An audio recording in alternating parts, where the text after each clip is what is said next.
श्री कृष्ण के रोचक किस्से भाग 1। परिचय। श्री कृष्ण का जन्म और बाल्यकाल।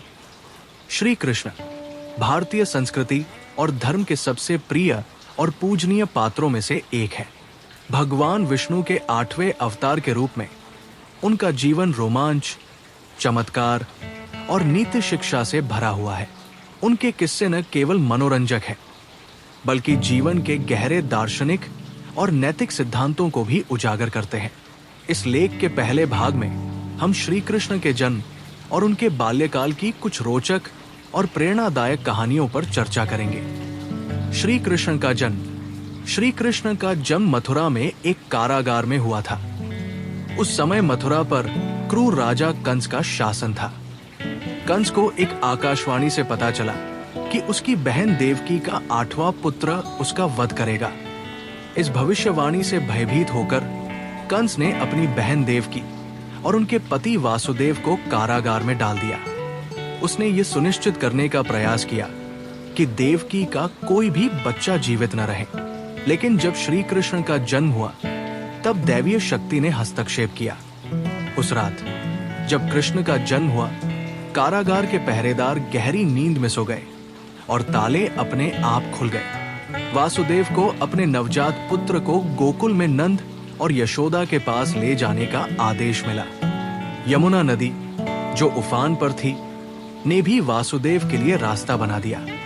शेषनाग ने अपने फनों से नवजात कृष्ण को बारिश से बचाया। इस तरह श्री कृष्ण का जन्म न केवल एक चमत्कार था, बल्कि यह दर्शाता था कि दैवीय शक्ति किसी भी बाधा को पार कर सकती है। गोकुल में बाल लीला।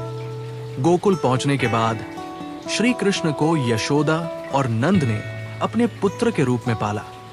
कृष्ण का बाल्यकाल उनकी शरारतों और चमत्कारों से भरा हुआ था।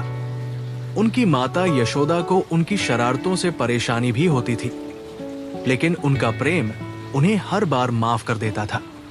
एक बार जब कृष्ण छोटे थे, उन्होंने माखन और दही चुराने की आदत बना ली।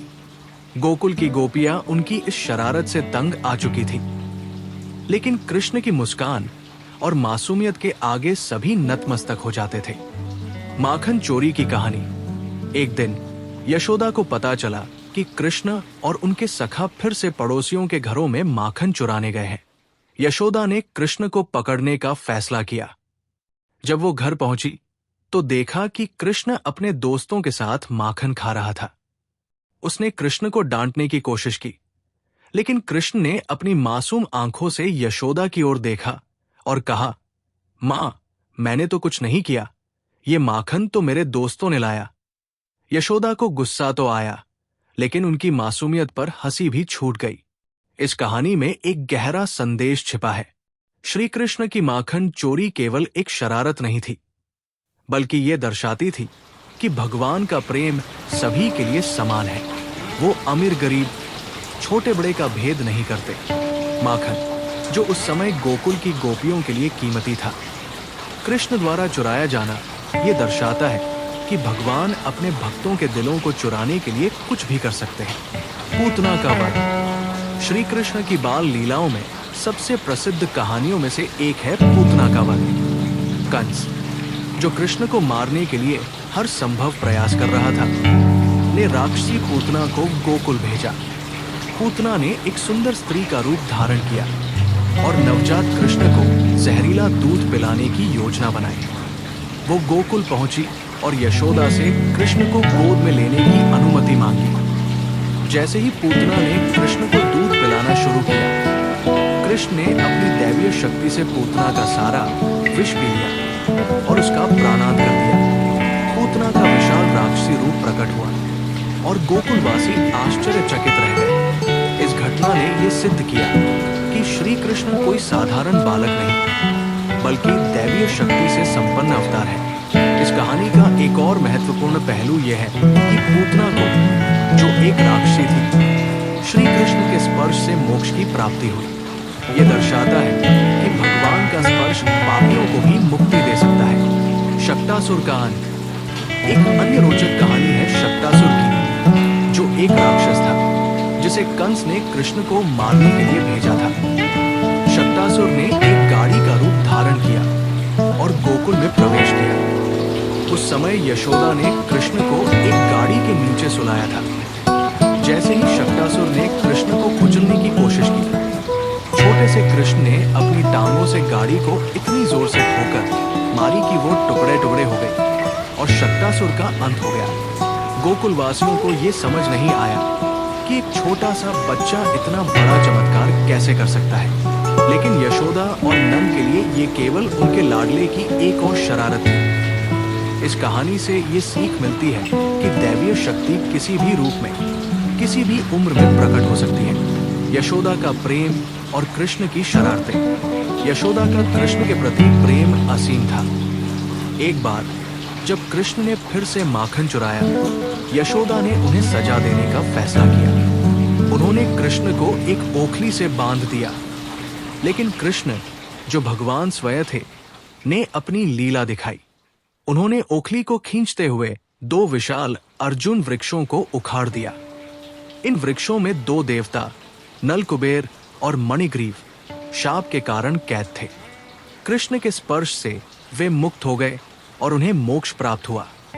इस कहानी से यह स्पष्ट होता है कि श्री कृष्ण की हर शरारत के पीछे एक गहरा उद्देश्य होता था। उनकी लीलाएं केवल मनोरंजन के लिए नहीं थी, बल्कि वे अपने भक्तों को मुक्ति और प्रेम का मार्ग दिखाने के लिए थी। निष्कर्ष: श्री कृष्ण का जन्म और उनका बाल्यकाल उनके दैवीय स्वरूप और मानवीय गुणों का अद्भुत मिश्रण है। उनकी शरारतें, चमत्कार और प्रेम भरे व्यवहार ने गोकुल वासियों के दिलों में उनके लिए विशेष स्थान बनाया। ये कहानियां हमें ये सिखाती है कि भगवान का प्रेम और उनकी शक्ति हर बाधा को पार कर सकती है। उनके किस्से न केवल रोचक है, बल्कि जीवन के प्रति सकारात्मक दृष्टिकोण और भक्ति का महत्व भी सिखाते हैं। श्री कृष्ण के जीवन का दूसरा भाग उनकी किशोरावस्था की रोचक और प्रेरणादायक कहानियों से भरा हुआ है। गोकुल और वृंदावन में बिताए गए उनके दिन न केवल उनकी शरारतों और चमत्कारों के लिए प्रसिद्ध हैं, बल्कि उनके द्वारा दी गई नैतिक और आध्यात्मिक शिक्षाओं के लिए भी। इस भाग में हम श्री कृष्ण की कुछ ऐसी कहानियों पर चर्चा करेंगे जो उनकी बुद्धिमत्ता, शक्ति और भक्ति को दर्शाती है। इनमें कालिया नाग का दमन, गोवर्धन पर्वत की कथा और रासलीला जैसे प्रसंग शामिल हैं। कालिया नाग का दमन। वृंदावन की यमुना नदी में एक जहरीला नाग, कालिया, रहता था। उसके विष ने नदी के पानी को दूषित कर दिया था, जिससे गोकुलवासियों और उनके पशुओं के लिए खतरा पैदा हो गया था। एक दिन जब श्री कृष्ण अपने सखाओं के साथ यमुना के किनारे खेल रहे थे, उनकी गेंद नदी में चली गई। सखाओं ने कृष्ण को रोकने की कोशिश की, लेकिन कृष्ण ने बिना किसी डर के नदी में छलांग लगा दी। नदी में प्रवेश करते ही कालिया नाग ने कृष्ण को अपनी कुंडलियों में जकड़ लिया। लेकिन श्री कृष्ण, जो भगवान विष्णु के अवतार थे, ने अपनी दैवीय शक्ति से कालिया को परास्त कर दिया। उन्होंने कालिया के फन पर नृत्य करना शुरू किया, जिससे वो कमजोर पड़ गया। कालिया की पत्नियों ने कृष्ण से दया की भीख मांगी और कालिया ने भी अपनी गलती स्वीकार की। श्री कृष्ण ने उसे क्षमा कर दिया, लेकिन ये शर्त रखी कि वह यमुना छोड़कर चला जाए, ताकि गोकुल वासियों को कोई हानि न हो। इस कहानी से ये सीख मिलती है कि बुराई कितनी भी शक्तिशाली क्यों न हो, सत्य और धर्म की शक्ति के सामने वो टिक नहीं सकती। साथ ही श्री कृष्ण का कालिया को क्षमा करना ये दर्शाता है कि भगवान का हृदय करुणा से भरा होता है, और जो अपनी गलतियों को स्वीकार करता है, उसे मुक्ति का मार्ग मिल सकता है। गोवर्धन पर्वत की कथा। वृंदावन के लोग हर साल इंद्रदेव की पूजा करते थे, ताकि बारिश और समृद्धि बनी रहे। लेकिन एक बार श्री कृष्ण ने गोकुल वासियों को समझाया कि इंद्र की बजाय गोवर्धन पर्वत की पूजा करनी चाहिए, क्योंकि वह उनकी गायों और खेतों को जीवन देता है। गोकुल वासियों ने कृष्ण की बात मान ली और गोवर्धन पूजा शुरू कर दी। इससे क्रोधित होकर इंद्रदेव ने वृंदावन पर भयंकर बारिश शुरू कर दी। मूसलाधार बारिश और तूफान से पूरा गांव जलमग्न होने लगा। तब श्री कृष्ण ने अपनी छोटी उंगली पर गोवर्धन पर्वत को उठा लिया और गोकुल वासियों को उसके नीचे शरण दी। 7 दिनों तक इंद्र की बारिश और तूफान चले, लेकिन कृष्ण की शक्ति के आगे वे नाकाम रहे। अंत में इंद्र को अपनी भूल का एहसास हुआ और उन्होंने श्री कृष्ण से क्षमा मांगी। ये कहानी हमें प्रकृति के प्रति सम्मान और संतुलन का महत्व सिखाती है। श्री कृष्ण ने गोकुल वासियों को ये समझाया कि हमें उन संसाधनों की कद्र करनी चाहिए जो हमें प्रत्यक्ष रूप से जीवन देते हैं। साथ ही ये कथा श्री कृष्ण की दैवीय शक्ति और उनके भक्तों के प्रति प्रेम को भी दर्शाती है। रासलीला, प्रेम और भक्ति का नृत्य। श्री कृष्ण की रासलीला उनकी सबसे सुंदर और आध्यात्मिक लीलाओं में से एक है। वृंदावन की गोपियों के साथ उनकी रासलीला प्रेम, भक्ति और आत्मा के परमात्मा से मिलन का प्रतीक है। रात के समय जब कृष्ण अपनी बांसुरी बजाते थे, उनकी मधुर धुन सुनकर गोपियां सब कुछ छोड़कर उनके पास चली आती थी। रासलीला में श्री कृष्ण प्रत्येक गोपी के साथ नृत्य करते थे और चमत्कारिक रूप से हर गोपी को लगता था कि कृष्ण केवल उसी के साथ है। ये दर्शाता है कि भगवान का प्रेम हर भक्त के लिए व्यक्तिगत और अनन्य होता है। रासलीला केवल एक नृत्य नहीं थी, बल्कि ये आत्मा और परमात्मा के बीच के संबंध को दर्शाती थी। गोपियों का कृष्ण के प्रति प्रेम निस्वार्थ और शुद्ध था, जो भक्ति का उच्चतम रूप है। इस कहानी से हमें ये सीख मिलती है कि सच्ची भक्ति में कोई स्वार्थ नहीं होता। गोपियों ने कृष्ण के प्रति अपना सब कुछ समर्पित कर दिया था और बदले में उन्हें परम आनंद की प्राप्ति हुई। वृंदावन की गोपियों और कृष्ण का प्रेम। श्री कृष्ण और वृंदावन की गोपियों के बीच का प्रेम एक अनोखा बंधन था। गोपियां कृष्ण की बांसुरी की धुन पर मंत्रमुग्ध हो जाती थी। एक बार जब कुछ गोपियों ने अहंकार में कहा कि वे कृष्ण के बिना भी रह सकती हैं, तो कृष्ण ने अपनी माया से उन्हें अदृश्य होकर सबक सिखाया। गोपियां उनकी खोज में इधर उधर भटकने लगी और अंत में अपनी गलती स्वीकार की। कृष्ण ने फिर से प्रकट होकर उन्हें दर्शन दिए और उनकी भक्ति की सराहना की। ये कहानी हमें ये सिखाती है कि अहंकार और स्वार्थ भक्ति के मार्ग में सबसे बड़ी बाधाएं हैं। सच्ची भक्ति वही है जो पूर्ण समर्पण और निस्वार्थ प्रेम पर आधारित हो। कंस के राक्षसों का सहार। कंस ने श्री कृष्ण को मारने के लिए कई राक्षस भेजे, लेकिन कृष्ण ने अपनी बुद्धि और शक्ति से सभी को परास्त किया। एक बार कंस ने तृणावर्त नामक राक्षस को भेजा, जो तूफान का रूप धारण करके कृष्ण को उड़ाने की कोशिश करता है, लेकिन कृष्ण ने उसे इतनी जोर से पकड़ा कि वो तड़पने लगा और अंत में मर गया। इसी तरह बकासुर, अघासुर और धेनुकासुर जैसे राक्षसों का भी कृष्ण ने अंत किया। इन कहानियों से ये स्पष्ट होता है कि बुराई कितनी भी शक्तिशाली क्यों न हो, वो सत्य और धर्म के सामने नहीं टिक सकती। निष्कर्ष, श्री कृष्ण की किशोरावस्था की कहानियां उनकी दैवीय शक्ति, बुद्धिमत्ता और भक्तों के प्रति प्रेम को दर्शाती है। कालिया नाग का दमन हो, गोवर्धन पर्वत का उठाना हो या रासलीला का आनंद, हर कहानी में एक गहरा संदेश छिपा है। ये कहानियां हमें सिखाती है कि सच्ची शक्ति, प्रेम और भक्ति ही जीवन का आधार है। अगले भाग में हम श्री कृष्ण के मथुरा और द्वारका के जीवन, उनके राजनीतिक और कूटनीतिक कौशल और भगवद गीता के उपदेशों पर चर्चा करेंगे। श्री कृष्ण के जीवन का तीसरा चरण मथुरा और द्वारका में उनके कार्यों और लीलाओं से संबंधित है। इस भाग में हम उनकी बुद्धिमत्ता, कूटनीति और धर्म के प्रति समर्पण को दर्शाने वाली कहानियों पर चर्चा करेंगे। कंस का वध, मथुरा में उनकी भूमिका और द्वारका की स्थापना जैसे प्रसंग उनके नेतृत्व और दैवीय शक्ति को उजागर करते हैं। साथ ही उनकी भगवद गीता के उपदेशों का परिचय भी इस भाग में शामिल है। कंस का वध। श्री कृष्ण का जन्म ही कंस के वध की भविष्यवाणी के साथ हुआ था।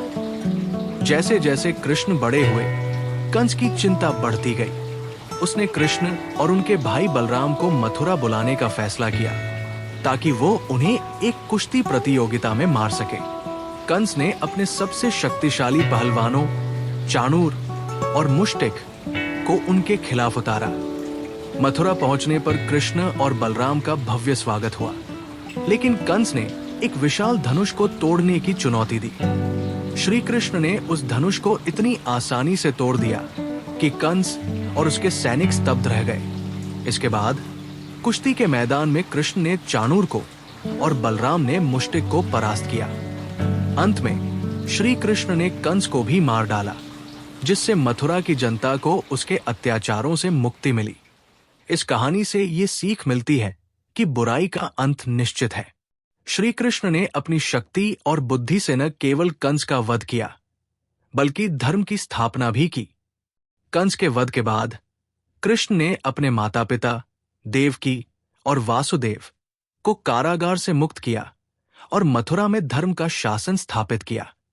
जरासंध और मथुरा की रक्षा। कंस के वध के बाद उसके ससुर जरासंध ने मथुरा पर कई बार आक्रमण किया। जरासंध एक शक्तिशाली राजा था और उसकी सेना विशाल थी। श्री कृष्ण ने अपनी कूटनीति और युद्ध कौशल से बार बार जरासंध को हराया। हालांकि लगातार युद्धों से मथुरा की जनता को कष्ट हो रहा था, इसलिए श्री कृष्ण ने मथुरा को छोड़कर द्वारका में एक नया नगर बसाने का फैसला किया। द्वारका की स्थापना श्री कृष्ण की दूरदर्शिता और नेतृत्व का प्रतीक है। उन्होंने समुद्र के बीच एक सुरक्षित और समृद्ध नगर बनाया, जहां यदुवंशी सुरक्षित रह सके।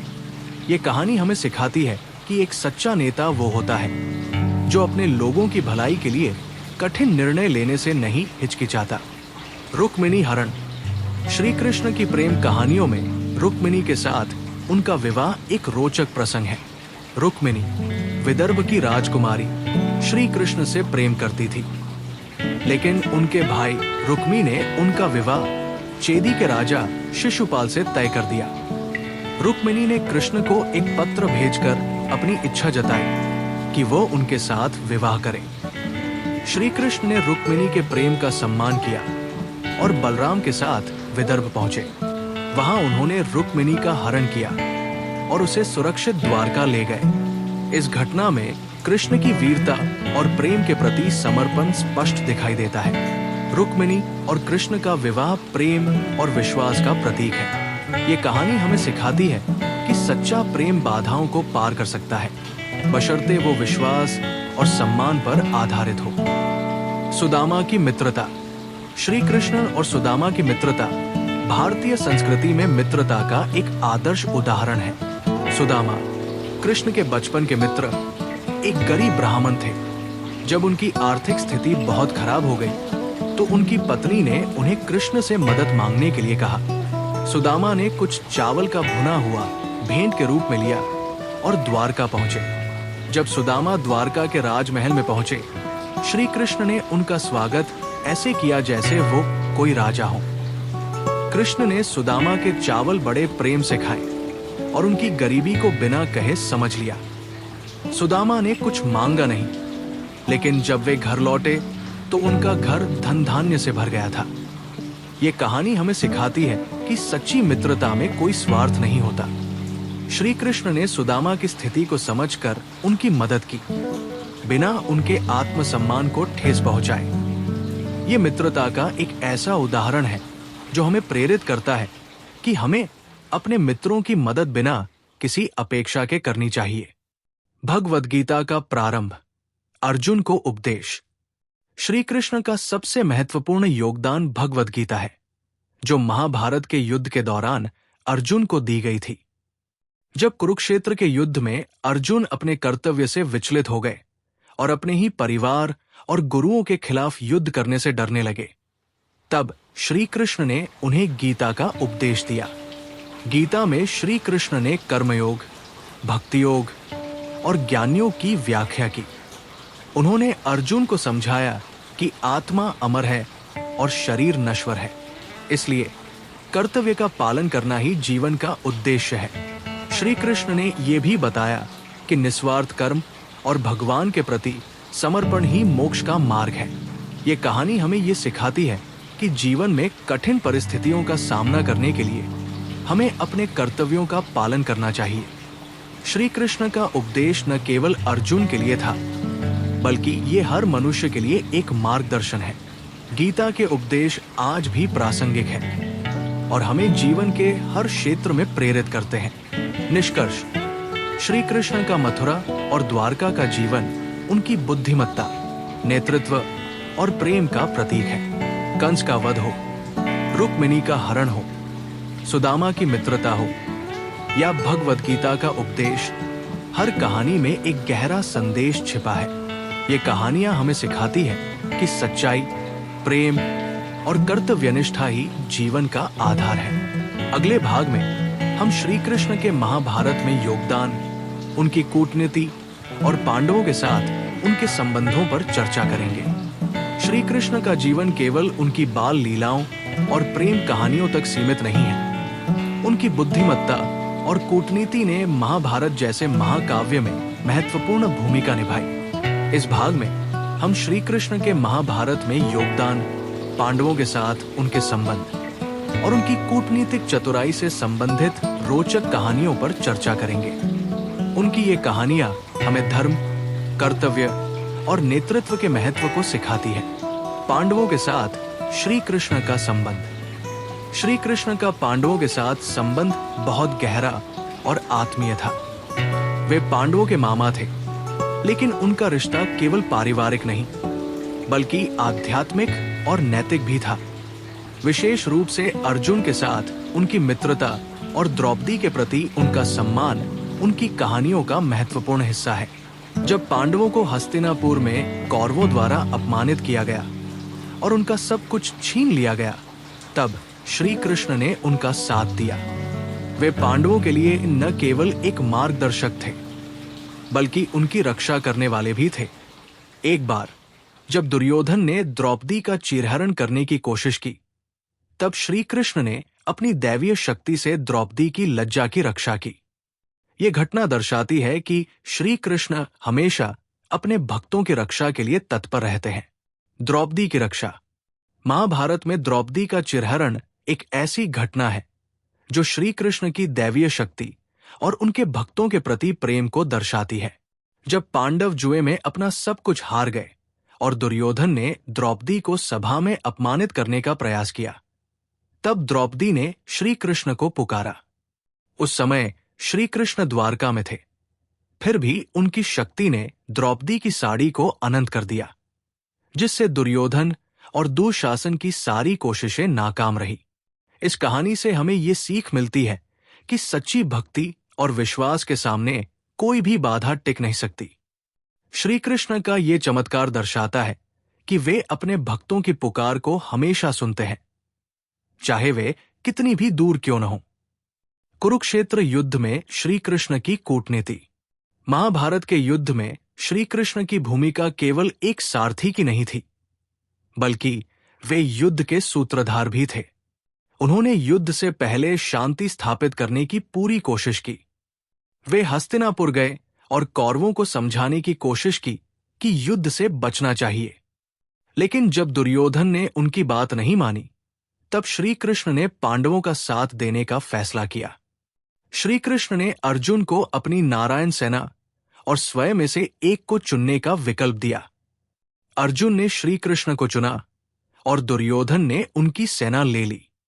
यह दर्शाता है कि अर्जुन को श्री कृष्ण की बुद्धिमत्ता और मार्गदर्शन पर पूरा भरोसा था। युद्ध में श्री कृष्ण ने अर्जुन के सारथी के रूप में उनकी रक्षा की और उन्हें भगवद गीता का उपदेश दिया। भीष्म और द्रोण के खिलाफ रणनीति। कुरुक्षेत्र युद्ध में भीष्म और द्रोण जैसे महान योद्धा कौरवों की ओर से लड़ रहे थे। श्री कृष्ण ने अपनी कूटनीति से इन योद्धाओं को परास्त करने की रणनीति बनाई। भीष्म को हराने के लिए श्री कृष्ण ने शिखंडी को उनके सामने उतारा, क्योंकि भीष्म ने शिखंडी के खिलाफ हथियार न उठाने की प्रतिज्ञा की थी। अर्जुन ने शिखंडी के पीछे रहकर भीष्म पर बाणों की वर्षा की, जिससे वे युद्ध से बाहर हो गए। इसी तरह द्रोण को परास्त करने के लिए श्री कृष्ण ने एक चाल चली। उन्होंने युधिष्ठिर से कहलवाया कि अश्वत्थामा मर गया, जिससे द्रोण का मनोबल टूट गया। द्रोण ने हथियार त्याग दिए और धृष्टद्युम्न ने उनका वध कर दिया।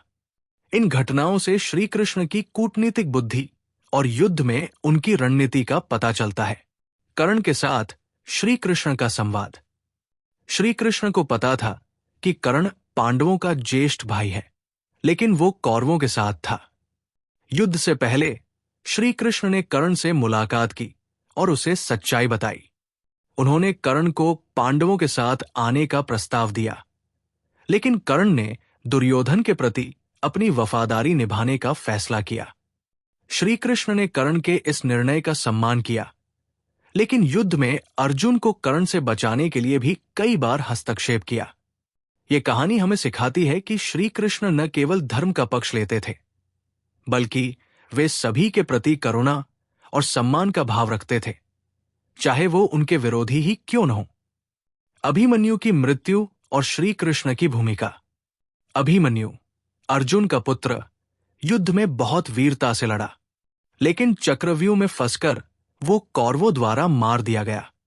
श्री कृष्ण को इसकी जानकारी थी, लेकिन उन्होंने इसे रोकने की कोशिश नहीं की, क्योंकि ये युद्ध का हिस्सा था।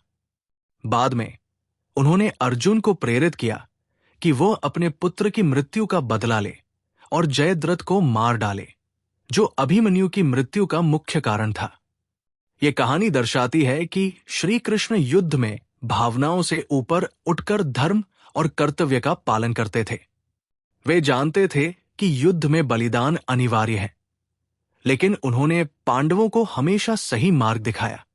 निष्कर्ष, श्री कृष्ण की महाभारत में भूमिका उनकी बुद्धिमत्ता, कूटनीति और धर्म के प्रति समर्पण को दर्शाती है। चाहे द्रौपदी की रक्षा हो, भगवद गीता का उपदेश हो या युद्ध में उनकी रणनीति, हर कहानी हमें जीवन के महत्वपूर्ण सबक सिखाती है। श्री कृष्ण ने दिखाया कि एक सच्चा नेता वो होता है जो कठिन परिस्थितियों में भी धर्म और सत्य का साथ देता है। अगले भाग में हम श्री कृष्ण के जीवन के अंतिम चरण, द्वारका में उनके शासन और उनके जीवन के अंत से संबंधित कहानियों पर चर्चा करेंगे।